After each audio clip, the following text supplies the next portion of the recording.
Hey everyone, welcome to my first devlog for Memories of Sanyuu. This is my current game development project. It's a story-driven, supernatural mystery JRPG with a pixel art style, social simulation elements, and turn-based combat. The game takes place in a big and seemingly normal city with legends about a parallel world of spirits, which are influenced by people's beliefs, dreams, and memories. As you explore the game, you'll find there's a lot of truth to those stories, and you'll get wrapped up in them alongside some of my unsuspecting characters. As the player, you'll work to progress the party's social relationships and combat abilities while solving the mystery behind the wave of amnesia and disappearances which threaten the main characters' daily lives. In-game, you'll spend some of your time as the full party doing story missions, side quests, and supernatural combat, and the rest of the time as individual characters, learning more about their stories, meeting new people, building up stats, and going to class. As for inspirations, I've always loved party-based JRPGs like Bravely Default, Octopath Traveler, and Final Fantasy VI. I also want to include relationship systems from series like Persona and Fire Emblem, and whimsical elements found in games like Undertale and Mother 3. Before I get too deep into things, let me tell you a little bit about myself. I'm Uriel Remix, I'm an artist and character designer, and I also do illustration and animation. My main background is in traditional art, but these days I primarily do digital art, with a focus on game industry assets.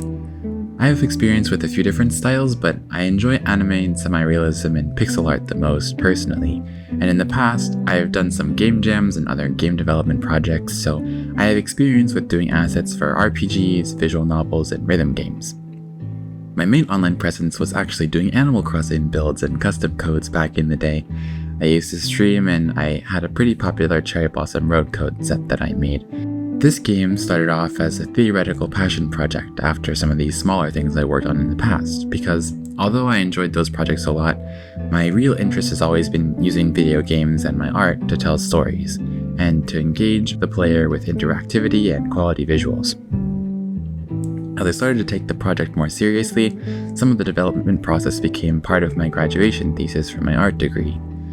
I actually ended up landing a game industry art job at a big Japanese game studio starting next year, which is exciting. But even with that on the horizon, at this point I've become too attached to this project, and I need to finish it. It really is my dream game in a lot of ways, so I'm very excited and I'm committed to getting it made. As I said, I come from a main art background, so I've been learning coding as I go to get this playable proof of concept to show you, but I'm hoping to put together a small team of people to make this a bit more manageable, although I'm willing to do it alone if that's what it takes. The game follows the stories of a party of characters, and you, the player, are playing as all of them. Some of them may have the point of view more often, their stories may be more influenced by player choices, but you're experiencing both their stories as individuals for the daily life segment, and also for the main collective story as a party, as they resolve paranormal problems, help out friendly spirits, fight bosses, and find answers. It's important to me that the two halves of the daily life and the combat, or the normal and the paranormal, be connected and influence each other in substantial ways. One way that I'm doing this is by having the battle stats be affected by your social simulation choices. For example, if you agree to work out with a friend as a hangout, in addition to the social element of getting closer with them, both of you will also increase your strength stat. Strength affects story choices you can make regarding physical activities, but it's also the character's physical attack stat in battle, so improving it has benefits for the daily life portion and the combat portion of gameplay. A more complicated example is if you're playing as this character who loves photography, you could ask to take a friend's portrait as a hangout. The photo shoot will make his skill stat increase, which will enable story choices involving technical skill or accuracy, but in battle, that same skill stat also improves the frequency of ability effects activating or of dealing critical strikes. Meanwhile, your friend will get an increase in charisma for modeling, which enables dialogue choices involving persuasion and charm, but also serves as the character's magic defense stat. You increase other stats, HP, knowledge, toughness, and speed, in the same way. My goal is for these daily life segments to not only serve as time for story progression and building character relationships, but also to give players agency in which stats they invest into for characters during downtime, since these activities will also have an effect on their strengths in battle. The main story will also help to merge these two halves because finding new mysteries or learning more about character backstories and social portions will inform what you investigate as a party. And conversely, the elements of the supernatural storyline will require you to do things in the human world. My battle system uses a slightly more fast-paced take on turn-based combat. I'm not sure the exact name of this system. I've heard it called action order combat or charge turn combat, but basically here's how it works. There's an action order which shows upcoming character turns. As turns are taken, the upcoming character turns will progress down the timeline toward the present, and when it arrives, the player selects what the character will do, and that action for that character is executed immediately. Enemy turns will also appear here, so you can see how the upcoming battle will progress. How often a character takes a turn is dependent on their speed stat. If a character has a high enough speed, they could theoretically take multiple turns before the enemy can go once. Some ally and enemy abilities can also have action advancement and action delay effects, which move turns forward and backward. This will reward players that creatively play with turn order to take additional turns and set up combos. I really enjoy games with this style of combat because actions are happening each turn, so it helps speed up the turn-based combat. You don't have to pick the whole team's actions all at once and then wait for them all to happen. It instead creates more moment-to-moment decision-making for the player, while also still giving them time during their turns to strategize at their own pace if they need to, so hopefully the system can help bridge the gap between excitement and strategy. So around now, you might be thinking, what do I even need to be strategizing about during my turn? And my answer lies in my elemental reaction system. Here's how it works. Characters have elemental alignments determining which elements their attacks are. The element options are fire, water, nature, light, dark, wind, and physical. And when a character is hit by an elemental ability, that element will apply to the character like a status effect. Applied elements don't do anything intrinsically, but when you use a different element on that same character, those elements will react with each other, causing a variety of effects. I'll get into more reaction specifics in a different devlog, but here are a few examples. Combining nature and light will trigger overgrowth, which deals additional damage, and the attacking character gains a speed increase. Combining light and dark will trigger eclipse, which lowers the enemy's defenses. Combining water and light will trigger reflect, which gives the attacker a shield. As you can see, this will create opportunities for strategy with a mix of offensive and defensive reactions to give you an advantage. I think it'll also create more nuanced synergies between characters. A character could be good for a team because of traditional RPG traits, like doing lots of damage, having strong defenses, or being able to heal, but they can also be useful in their ability to set up specific reactions even if they're not doing the damage themselves. The full party has more characters than players could use at one time, so players will be encouraged to mess around with team compositions based on what they like. I also like this because when I'm new to a game, I often find myself tempted to greatly prioritize damaging abilities because it's not always clear how useful the buffs actually are until you're really proficient with how the mechanics work. I remember, for example, when I was a kid playing Pokemon, I would see these stat boost moves and just fully ignore them because they just felt like wasting a turn for some vague benefit that I didn't understand. And I think this system will not only give a more tangible feeling of setup and payoff when players feel the effects of their reactions, but also these reactions will happen naturally as the player is getting used to fighting, and they'll be able to understand the mechanics gradually and get used to their effects.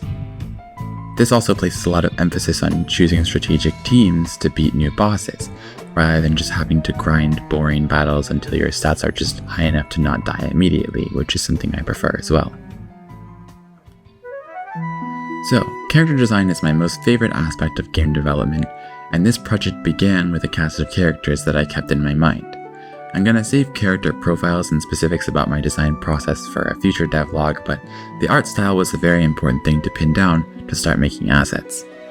I have the most experience animating in pixel art, and it is a very practical choice for a large solo project because it's less time consuming than a fully animated anime style or 3D modeling.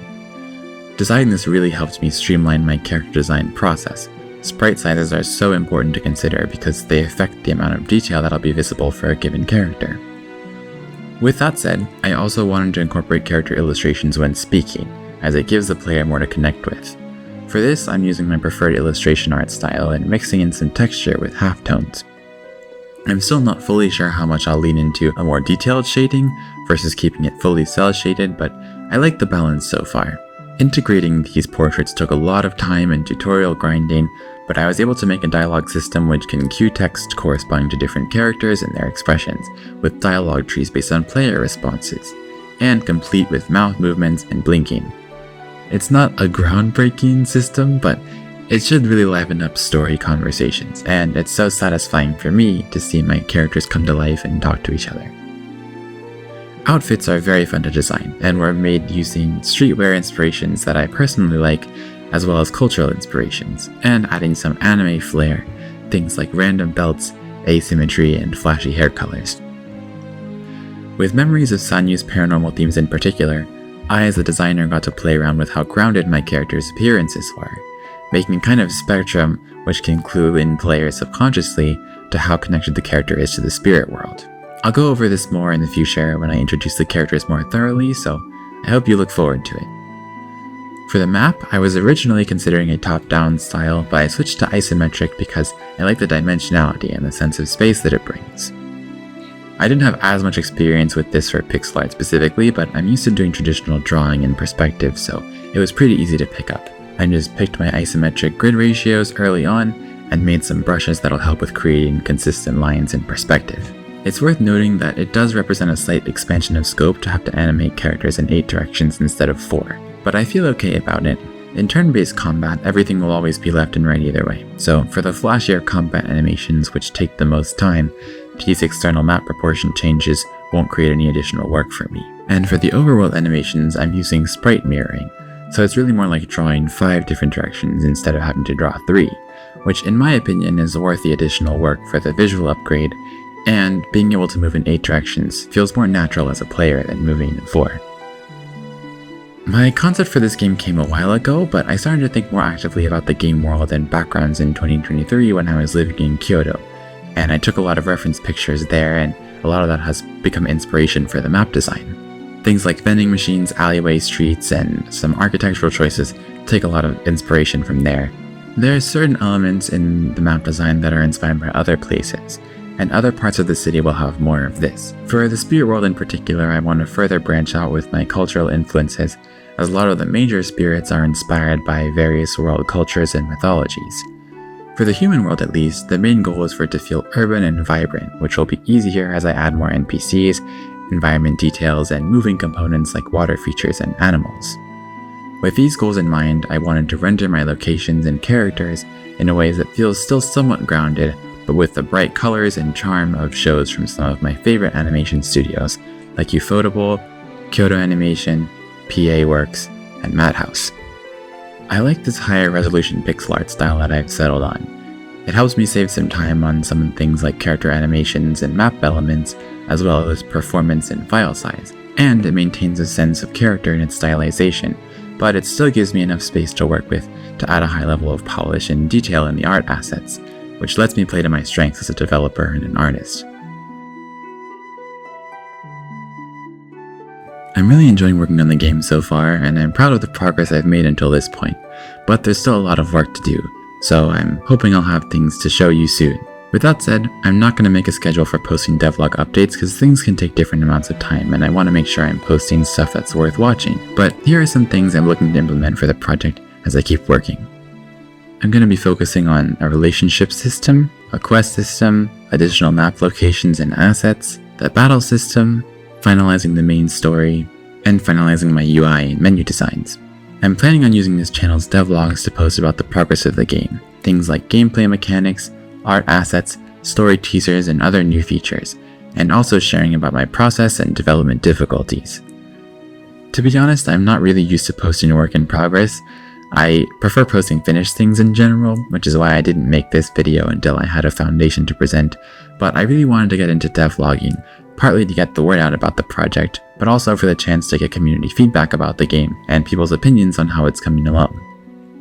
Obviously, it's still pretty early on, but if there are things you're liking, if there are things you aren't liking especially about the current project, or if you have questions about game development or more stuff you want to see or hear me talk about, let me know in the comments. I'd love to hear your thoughts. You can join the Discord server for this project or follow my social medias if you want some more regular updates.